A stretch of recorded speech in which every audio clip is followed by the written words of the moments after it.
एक टाइम था जब लोग मिट्टी और घास फूस से घर बनाया करते थे, लेकिन आज के टाइम में सीमेंट के बिना घर बनाने के बारे में सोचा भी नहीं जा सकता। अभी आप जिस घर, दुकान या बिल्डिंग में बैठकर जो वीडियो देख रहे हैं, उम्मीद है कि वो सीमेंट की ही बनी होंगी।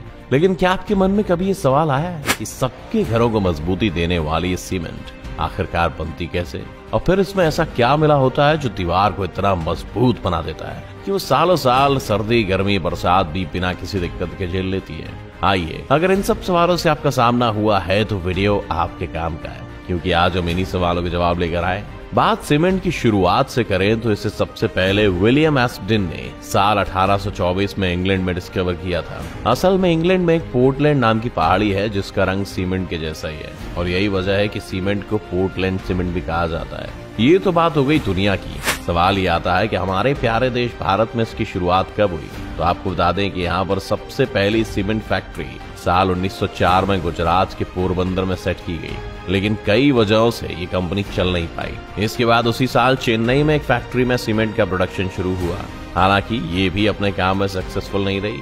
वैसे चेन्नई वाली फैक्ट्री की एक बात अलग ये थी कि ये फैक्ट्री सीपीओ पर आधारित थी।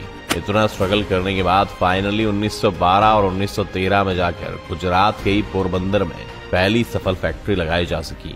हमने आपको सीमेंट का इतिहास तो बता दिया है, तो चलिए अब देखते हैं कि सीमेंट को फैक्ट्रीज में बनाया कैसे जाता है। असल में सीमेंट की फैक्ट्री आप कहीं भी नहीं लगा सकते। इसके लिए कुछ बातों का ध्यान रखना होता है जिन्हें आपने अपनी भूगोल की किताबों में पढ़ा होगा। सीमेंट बनाने के लिए कच्चा माल पास में होना बहुत जरूरी है। अगर इसे बनाने वाला सारा मटेरियल एक ही जगह मिल जाएगा तो प्रोडक्शन ज्यादा अच्छे से और कम दाम में हो जाएगा। इसे बनाने के लिए जो कच्चा माल हम इस्तेमाल करते हैं वो भारी और सस्ता होता है, और इस कच्चे माल को इधर उधर ट्रांसपोर्ट करने से माल का वजन कम हो जाता है। अब आप सोच रहे होंगे कि इसे बनाने के लिए कौन कौन सी चीजें लगती हैं, तो आपको बता दें कि सीमेंट बनाने के लिए मेनली 4 चीजों का इस्तेमाल किया जाता है। इसमें पहला है लाइमस्टोन, यानी कि चूना पत्थर। चूना पत्थर में कैल्शियम कार्बोनेट की मात्रा सबसे ज्यादा होती है। दूसरा है लेटराइट मिट्टी। ये मिट्टी लाल रंग की होती है और इस मिट्टी की खास बात यह है कि इसको पकाया जा सकता है। तीसरा है शेल स्टोन। ये काला पत्थर होता है और कहीं भी आसानी से मिल जाता है। और सबसे आखिर है लाल मिट्टी। इसके अलावा सिलिका और एल्यूमिना का यूज भी किया जाता है। इसमें कोल का भी यूज किया जाता है। 1 टन सीमेंट के उत्पादन करने के लिए लगभग 250 ग्राम कोयले की जरूरत पड़ती है। जब आप कच्चे माल की बात समझ गए हैं तो ये भी जान लीजिए कि सीमेंट फैक्ट्री उन जगहों पर ही लगाई जा सकती है जहां पर एक तो इसकी डिमांड ज्यादा हो और दूसरा जहां चूना पत्थर अच्छे से अवेलेबल हो, क्योंकि चूना पत्थर सीमेंट प्रोडक्शन के लिए सबसे ज्यादा जरूरी कच्चा माल है और ये टोटल वेट का लगभग 60 से 65% तक होता है। इससे ट्रांसपोर्ट का खर्चा भी कम हो जाता है और सीमेंट इंडस्ट्रीज को काफी ज्यादा मुनाफा मिल जाता है। अब आपको बताते हैं कि आखिर ये बनता कैसे है। असल में सीमेंट बनाने के लिए सबसे पहले चूना पत्थर निकाला जाता है। चूना पत्थर बड़े बड़े पहाड़ों में मौजूद होता है। पहाड़ों में ही सब कच्चा मटेरियल पाने के लिए पहाड़ों में ब्लास्ट किए जाते हैं और इससे एक ही झटके में काफी बड़ा पहाड़ टूट जाता है, जिससे पहाड़ों के टुकड़े टुकड़े हो जाते हैं और फिर उनको ट्रक में लोड करके फैक्ट्रीज में लाया जाता है। इसके बाद इन चारों चीजों को एक एक करके क्रशिंग मशीन की तरफ ले जाया जाता है। ये क्रशिंग मशीन इन सभी चीजों को अच्छे से बारीक करने का काम करती है।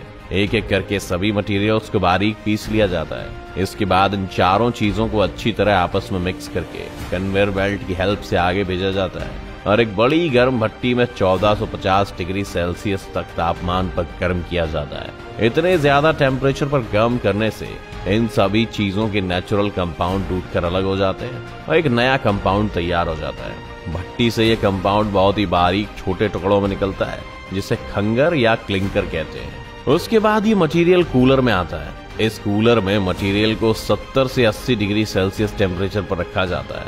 अब आखिर में इन टुकड़ों को एक बड़े से ग्राइंडर में बारीक पीस लिया जाता है और बस सीमेंट बनकर तैयार हो जाता है। लेकिन इस सीमेंट के अगर घोल तैयार किया गया है तो इसे दीवारों पर लगाना पॉसिबल नहीं होगा, क्योंकि सीमेंट पानी में मिलते ही सख्त हो जाता है। ऐसा ना हो इसीलिए उस सीमेंट में जिप्सम मिलाया जाता है ताकि सीमेंट पानी में भीगने पर सख्त ना हो जाए। एक बार जब सीमेंट बन जाता है तो बारी आती है पैकिंग की। दोस्तों, सीमेंट की पैकिंग का काम मशीनें ही करती हैं और इसके लिए सीमेंट की पैकेट को मशीन में फिट कर दिया जाता है और फिर मशीन ऑटोमेटिकली सीमेंट के पैकेट में सीमेंट भर देती है। अब ये सीमेंट बाजार में बेचने के लिए जाते हैं, लेकिन ऐसा नहीं है कि सीमेंट एक ही तरह का होता है। क्वालिटी के हिसाब से सीमेंट को 3 कैटेगरीज में बांटा गया है। जैसे ग्रेड 33, ग्रेड 43 और ग्रेड 53। सीमेंट बनाने की 1 महीने या 28 दिन बाद इसकी टेस्टिंग की जाती है और उसी हिसाब से इसकी क्वालिटी तय की जाती है। इसके अलावा भी सीमेंट कई तरह का होता है, जैसे rapid hardening cement, low heat cement, high alumina cement, सफेद सीमेंट, रंगीन सीमेंट आदि। अब हम आगे बढ़ते हैं अपने सवाल की तरफ और आपको बताते हैं कि इंडिया में कितना सीमेंट प्रोड्यूस किया जाता है और सबसे ज्यादा सीमेंट आखिर किन राज्यों में बनता है और क्या इंडिया को सीमेंट बाहर से भी मंगाना पड़ता है। आपको बता दें कि साल 1947 तक भारत में सीमेंट की 18 फैक्ट्रीज थी, जिनकी प्रोडक्शन कैपेसिटी 21.15 लाख टन थी। लेकिन आजादी के बाद सीमेंट इंडस्ट्री का डेवलपमेंट तेजी से होने लगा, क्योंकि हमारा देश बांध, सरकारी बिल्डिंग, स्कूल्स, कॉलेज, हॉस्पिटल बनाने लगा था और इसी वजह से सीमेंट की मांग भी बढ़ने लगी थी।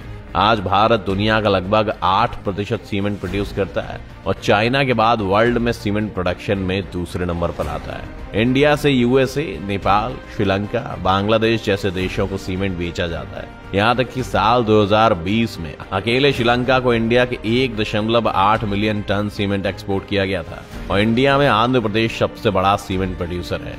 दूसरे नंबर पर राजस्थान और तीसरे नंबर पर कर्नाटक सबसे ज्यादा सीमेंट प्रोड्यूस करते हैं। वैसे क्या आपको पता है कि भारत की कुल सीमेंट उत्पादन का 98% प्रोडक्शन प्राइवेट कंपनीज ही करती हैं और लगभग 20 बड़ी कंपनियां कुल सीमेंट उत्पादन का लगभग 70% उत्पादन करती हैं। UltraTech cement limited, Ambuja cements limited, Birla cement limited, JK cements limited, Binani cement, ACC cement, JP cement India की कुछ जानी मानी सीमेंट कंपनीज हैं, जिनके एडवर्टीजमेंट भी अक्सर आपने टीवी पर देखी होगी। सीमेंट इंडस्ट्रीज की भी कुछ दिक्कतें हैं, जैसे कि इस इंडस्ट्री में कैपिटल इन्वेस्टमेंट की जरूरत तो ज्यादा होती है, लेकिन इस हिसाब से प्रॉफिट नहीं मिल पाता। इसीलिए अक्सर बिजनेसमैन सीमेंट इंडस्ट्रीज में बाकी इंडस्ट्रीज के मुकाबले कम पैसा लगाते हैं। एक बड़ी दिक्कत यह है कि इसमें एनर्जी की जरूरत भी ज्यादा होती है और जिस किसी स्टेट में पर्याप्त एनर्जी नहीं मिल पाती है, उसमें भी सीमेंट उद्योग को नुकसान पहुंचता है। सीमेंट इंडस्ट्री एयर पोल्यूशन में बहुत बड़ा रोल प्ले करती है और आजकल जब पूरी दुनिया एनवायरनमेंट को लेकर अलर्ट हो रही है,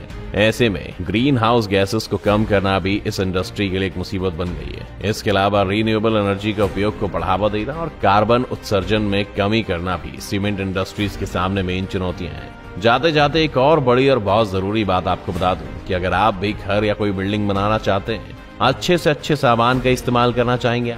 आखिर घर या बिल्डिंग रोज रोज तो नहीं बनते, लेकिन आजकल बाजार में नकली सीमेंट को असली सीमेंट के नाम पर खूब बेचा जाने लगा है। इसलिए कोई भी कंस्ट्रक्शन शुरू करने से पहले असली और नकली सीमेंट की पहचान करना बहुत जरूरी है। सीमेंट की टेस्टिंग बहुत आसान है, जैसे कि जिस भी मौसम में आप सीमेंट को पकड़े, ये हमेशा ठंडा होना चाहिए। अगर सीमेंट में थोड़ी सी भी गर्माहट महसूस होती है तो समझ लीजिए कि वो सीमेंट नकली है। नंबर 2, असली सीमेंट का कलर एक जैसा होना चाहिए। और तीसरी बेहद जरूरी बात है इसकी मैन्युफैक्चरिंग डेट। अगर मैन्युफैक्चरिंग डेट के 3 महीने में सीमेंट यूज किया जाए तो सीमेंट अच्छा रिजल्ट देता है। वीडियो कैसा लगा हमें कमेंट करके जरूर बताएं। वीडियो को लाइक और शेयर करना ना भूलें और ऐसे ही वीडियोस हमारे चैनल पर देखने के लिए हमें सब्सक्राइब करना ना भूलें।